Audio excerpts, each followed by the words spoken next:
Hey guys, welcome to another exciting episode of the Stash Report from the Stash Project. Today is the 10th of April, 2015, and we are not in our normal area. Obviously, there's nothing behind me here. I've been doing a lot of work on another website that I run, and, I just sort of came up out of the basement to run my laptop upstairs for a change, to get out of the basement, since it's a little chilly down there still, which is a great thing in the summertime, but right now it's still kind of chilly, and this chair's more comfortable up here, and there's a variety of other things. So we're going to be filming actually a couple things today. I'm not sure all of them will get released right away. Might space them out a little bit, but I've actually got an entire house to myself for an entire day, so we're going to make use of it. As far as what goes on kit-wise, model, hobby-wise, this week, there were no new releases and no reissues. Now you might be like, well, why are you even making a video? Why don't you just do a slideshow? Because we have an entire metric something or other ton of new information to talk about. It is that great first week of the month, which means we have all of the May information to talk about. Remember, this page was blank when we last saw each other last Friday, so lots of stuff to talk about. Actually have an honest-to-God new kit in all of this mix, too.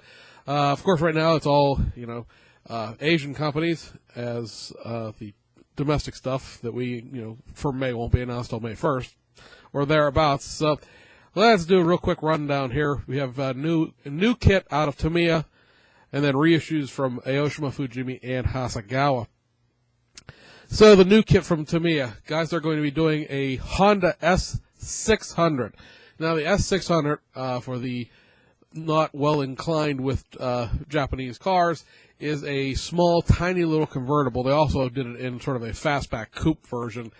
That was the predecessor to the Honda S800, which is a kit that Tamiya has done for probably roughly 15, 20 years, I think is how old that tooling is. It's part of their historic car series, which, again, when you talk about Tamiya, it doesn't mean that the tooling is old. It just means that the car subject matter is old. That Honda S800 kit is a full detail kit, has an entire engine, transmission, the unique chain drive rear differential system that the Honda S800 employed. And it's a pretty nice little model kit, and I mean little because it's like this big, give or take. Seriously, it's a tiny, tiny little car. If you search like Honda S600 or S800 on Google image search, you'll find pictures of it parked next to its much later day sibling, the S2000, in which case it looks like it's a go-kart. There's a couple pictures I've seen of somebody has an S800 parked next to a CRX. Now, CRX Civic, that was a tiny car back in the 80s, and this still dwarfs the S800. It would qualify probably as a K car these days, but back, at the time it was made, that designation didn't exist. All cars were that small, with the exception of perhaps like the Toyota Crown and the Nissan SEMA and well, actually, it probably wouldn't have been the SEMA back then. It would have been like the I have it right in front of my eyes and I can't think of it. But there were like larger cars, but there were businessman's cars and government official cars. The common folk, so to speak, owns real small cars. And you could probably argue that still exists to this day with things like, the Nissan Cube and stuff like that. But even the Nissan Cube is huge compared to these cars from the 1960s. So the Honda S800 was Honda's first mass-produced vehicle. That is why it is historically significant. It's going to require, I believe, technically it would require like a new grille, a new taillight treatment, and a new hood, along with some engine pieces. But it looks like that Tamiya has just gone out and created an entirely new tool for this kit, probably simply because of the fact that the old tooling for the S800 is, like I said, probably 15, 20 years old at this point. So, if you're going to put the money into it, why not just put all the money into it and just be done with it?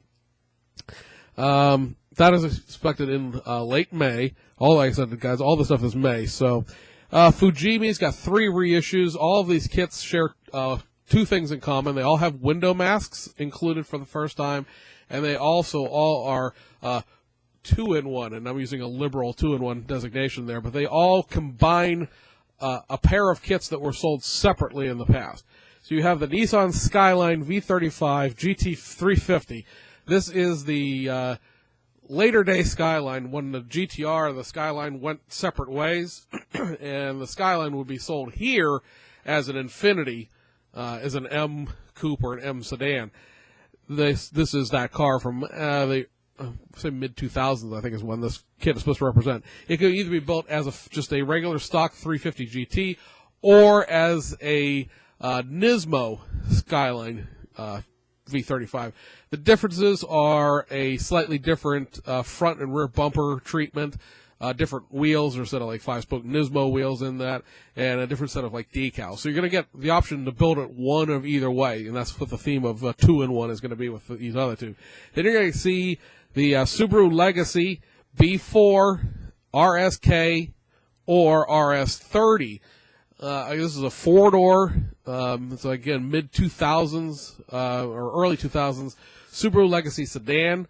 The RSK is a little, sportier version. The RS30 is, or I should probably RS 3.0 technically, but the RS30 is a base model Legacy. I mean, it is so a base model that it hurts kind of base model. And then you have also the Subaru Legacy Touring Wagon.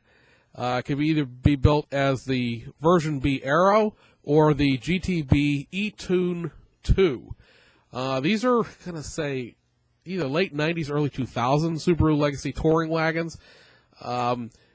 The real only difference between the two of them is there's a wheel difference between the two, and the Aero has a more Aero package, if you want to call it that, as far as ground effects go, but they're essentially the same kit. The Legacy B4, again, it's the same thing, it's different wheels, and the RSK has a sportier, if you want to call it that, ground effects package. And again, all three of those are going to have window masks. Hasegawa is reissuing two of their historic racing series kits. I don't know how long the Safari Rally 240Z has been out of production, because my hobby shop still has one on the shelf. It makes it kind of hard to gauge when that was actually released the last time. But I know the other one has been out of production for a while. So, Datsun Fairlady 240Z 1971 Africa Safari Rally winner. This is probably what I guess would be technically speaking, they did 4 kits off of the 240Z tooling that they made, and this is probably the most outlandish of the 4, because the other 3 are basically street cars. So you get a set of like light pods and off-road tires and stuff like that with this, in otherwise just a 240Z kit. And they're also going to be reissuing the Toyota 2000 GT 1967 24 Hours of Fuji winner. It was also the winner of the Safari Rally. I don't remember if I said that or not, but I'm going to throw that in there a second time if I did. So this is the Toyota 2000 GT, the car that would, I guess, really be the predecessor to all of the Celicas and Supras many, many years down the line. Obviously, this is the 1967 Toyota. It is essentially almost exactly the same as the regular factory stock street version of the 2000 GT, except with some slightly different wheels, a bunch of tubing that you get to bend your own roll cage with. Oh, have fun with that. There's a whole bunch of measurements in the instructions. Tweak here, bend here at this many millimeters, blah, blah, blah. And really, it's only like a roll hoop behind the seats. Safety, not a big concern back in 1967 Japanese racing, apparently. And then you get a full set of decals to make, I guess, 2 different cars, although only one of them was the winner. And then Aoshima, let's see. Aoshima's May stuff here. The number 41 Golf McLaren GTR F1 Longtail, maybe. That's what it's scheduled for now. A reissue of the JZX 90 Mark II Tour 5. This is a Toyota product.